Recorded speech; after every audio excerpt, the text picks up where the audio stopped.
Savitri, Book 10, the Book of the Double Twilight, Canto 2, the Gospel of Death and Vanity of the Ideal. A careful steward of truth's limited means, treasuring her founded facts from the squandering power, it tethers mind to the tent posts of sense, to a leaden gray routine clamps life's caprice, and ties all creatures with the cords of law, a vessel of transmuting alchemies, a glue that sticks together mind and life. If matter fails, all crumbling cracks and falls. All upon matter stands as on a rock. Yet this security and guarantor, pressed for credentials, an impostor proves, a cheat of substance where no substance is, an appearance and a symbol and a naught. Its forms have no original right to birth. Its aspect of a fixed stability is the cover of a captive motion's swirl, an order of the steps of energy's dance, whose footmarks leave forever the same signs, a concrete face of unsubstantial time, a trickle dotting the emptiness of space, a stable-seeming movement without change, yet change arrives, and the last change is death. What seemed most real once is nihil's show. Its figures are snares that trap and prison the sense. The beginningless void was its artificer. Nothing is there but aspects limned by chance, and seeming shapes of seeming energy. All by death's mercy breathe and live a while. All think and act by the inconscience grace. Addict of the roseate luxury of thy thoughts, turn not thy gaze within thyself to look at visions in the gleaming crystal mind. Close not thy lids to dream the forms of God. At last, to open thy eyes consent and see the stuff of which thou and the world are made. Inconscient, in the dumb, inconscient void, inexplicably a moving world sprang forth, a while secure, happily insensible. It could not rest content with its own truth, for something on its nescient breast was born, condemned to see and know, to feel and love. It watched its acts, imagined a soul within. It groped for truth and dreamed of self and God. When all unconscious was, then all was well. I Death was king and kept my regal state, designing my unwilled, unerring plan, creating with a calm, insentient heart.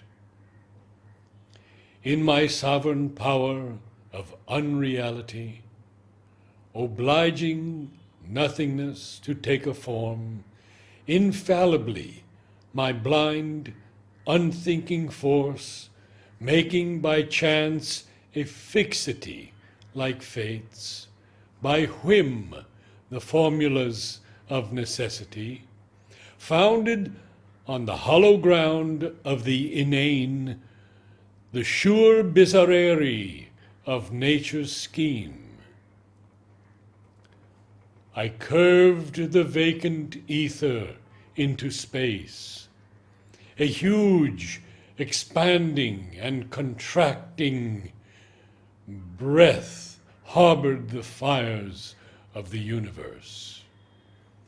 I struck out the supreme original spark and spread its sparse-ranked armies through the inane, manufactured the stars from the occult radiances, marshaled the platoons of the invisible dance. I formed Earth's beauty out of atom and gas, and built from chemic plasm the living man. Then thought came in and spoiled the harmonious world. Matter began to hope and think and feel. Tissue and nerve bore joy and agony. The inconscient cosmos strove to learn its task. An ignorant personal God was born in mind, and to understand invented reason's law. The impersonal vast throbbed back to man's desire. A trouble rocked the great world's blind, still heart, and nature lost her wide, immortal calm. Thus came this warped, incomprehensible scene of souls enmeshed in life's delight and pain, and matter's sleep, and mind's mortality, of beings in nature's prison waiting death, and consciousness left in seeking ignorance, and evolution's slow, arrested plan. This is the world in which thou movest, astray in the tangled pathways of the human mind, in the issueless circling of thy human life, searching for thy soul and thinking God is here. But where is room for soul or place for God in the brute immensity of a machine? A transient breath thou takest for thy soul, born from a gas, a plasm, a sperm, a gene, a magnified image of man's mind for God, a shadow of thyself thrown upon space. Interposed between the upper and nether void, thy consciousness reflects the world around in the distorting mirror of ignorance, or upwards turns to catch imagined stars.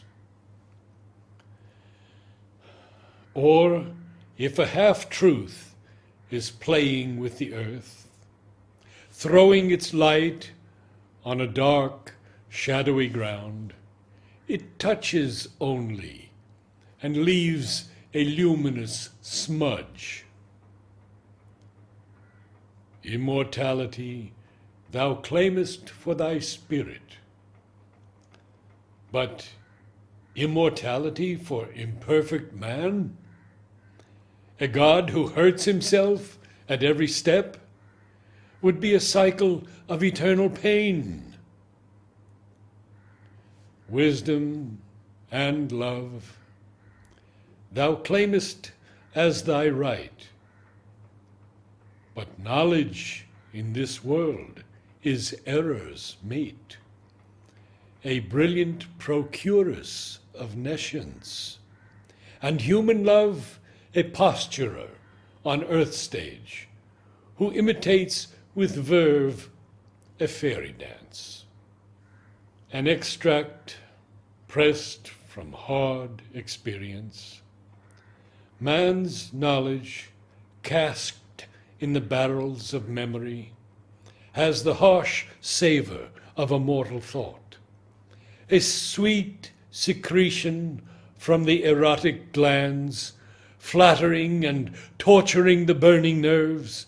Love is a honey and poison in the breast, drunk by it as the nectar of the gods. Earth's human wisdom is no great-browed power,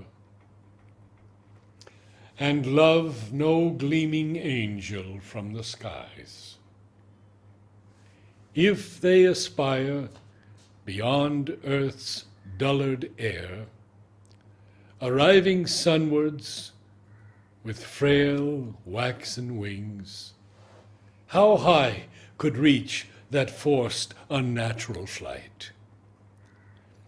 But not on earth can divine wisdom reign, and not on earth can divine love be found.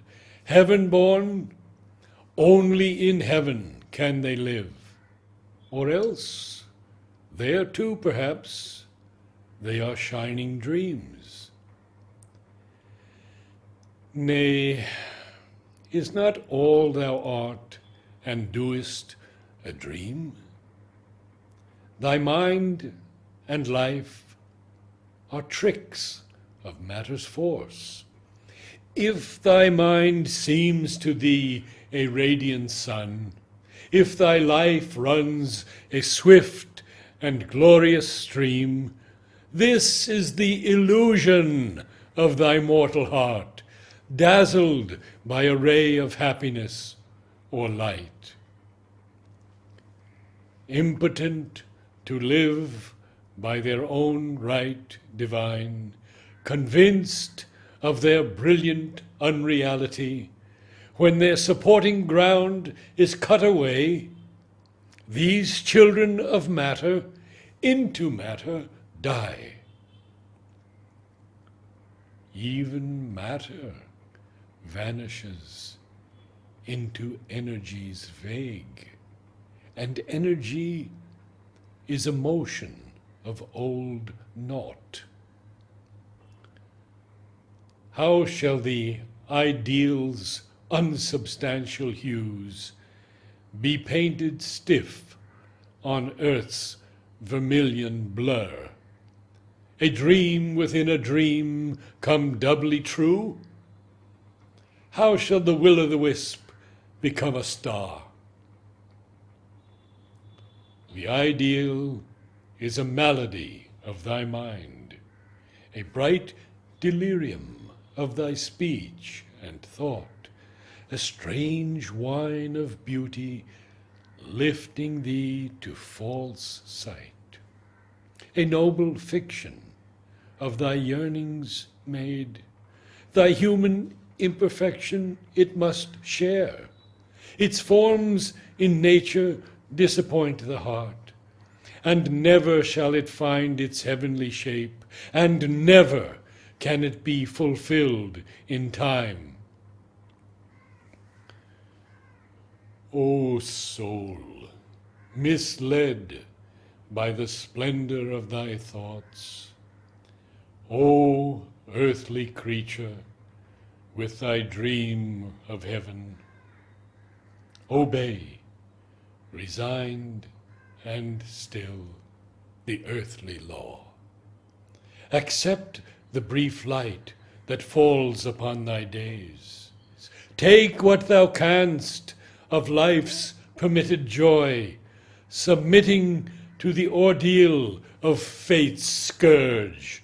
Suffer what thou must of toil and grief and care. There shall approach, silencing thy passionate heart, my long, calm night of everlasting sleep. There, into the hush from which thou camest, retire. End of Canto